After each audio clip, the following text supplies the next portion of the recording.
अगं उमे, कोठी घरातलं धान्य संपलंय आणि सयाजीने धान्य टाकलं नाही या वेळचं.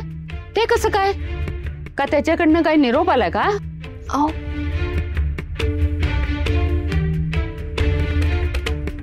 अगो बाई, एवढीच ज्वारी?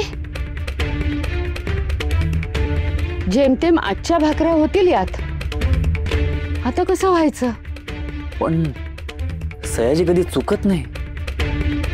यावेळी काय झालं काही? मी सांगते ना, आपण गावकी चोर ठरलो ना, मग जगानेच पाठ फिरवल्यावर आपली कुळं आपल्याला विचारतील अशी अपेक्षाच करायची नाही. नाही आहे, सयाजी तसं नाही आहे.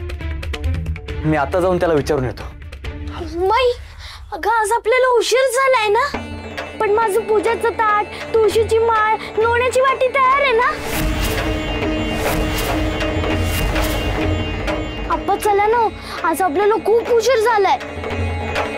विठुरा आपली आतुरतेने वाट बघत असेल, म्हणत असेल अजून सखू का नाही आली, सखू का नाही आली. काळजीत पडला असेल होतो. आज ना त्याला आपण छान दूध, तूप, मधानी पंचामृती स्नान घालूया, म्हणजे असा आनंदून जाईल ना.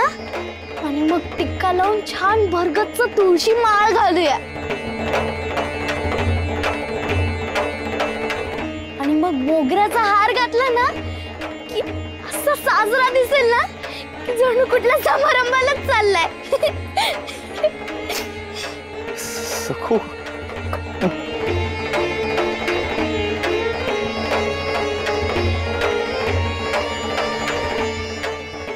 सखू अगं,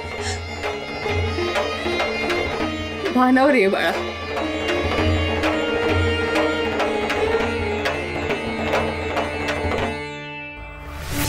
आता राहुळाचं दार उघडा ना, मला विठुरायाला लोणी भरवायचंय. आता तुझ्या इटुरायाला लोणी भरवावं असं तुला वाटत असेल तर मिरच्या खायच्या कटकट कटकट कटकट अशा.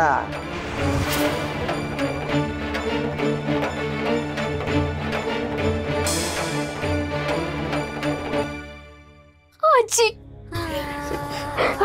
आजी,